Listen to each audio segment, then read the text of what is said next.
আসসালামু আলাইকুম। অভিযান নিউজ টিভির রাতের সংবাদে সকলকে শুভেচ্ছা। শুরুতেই জানিয়ে দিচ্ছি রাতের প্রধান প্রধান সংবাদ শিরোনাম। দাকোপে জাতীয় মৎস্যপক্ষ 2026-এর উদ্বোধন। বিস্তারিত জানাচ্ছেন মোহাম্মদ শামীম হোসেন, স্টাফ রিপোর্টার, খুলনা থেকে। রূপালী মৎস্যে স্বনির্ভর দেশ, সবার আগে বাংলাদেশ প্রতিপাদ্যকে সামনে রেখে খুলনার দাকোপ উপজেলার বর্ণাঢ্য আয়োজনে জাতীয় মৎস্যপক্ষ 2026-এর উদ্বোধন করা হয়েছে। রবিবার 16 আগস্ট সকালে উপজেলা জাতীয় মৎস্যপক্ষ উদযাপন কমিটির উদ্যোগে সুসজ্জিত হাতি ও নানা প্লেকার্ড সহ একটি বর্ণাঢ্য র্যালি চালনা বাজার প্রদক্ষিণ করে। পরে উপজেলা পরিষদ অডিটোরিয়ামে আলোচনা সভা ও পুরস্কার বিতরণী অনুষ্ঠিত হয়।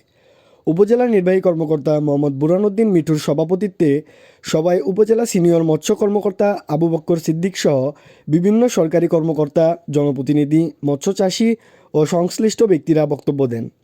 প্রধান অতিথির বক্তব্যে ইউএনও বলেন, মৎস্য উৎপাদন বৃদ্ধি, পানি সম্পদের সুষ্ঠু ব্যবস্থাপনা এবং দেশীয় উৎপাদন বাড়ানোর মাধ্যমে বাংলাদেশকে আরও স্বনির্ভর করে গড়ে তুলতে হবে।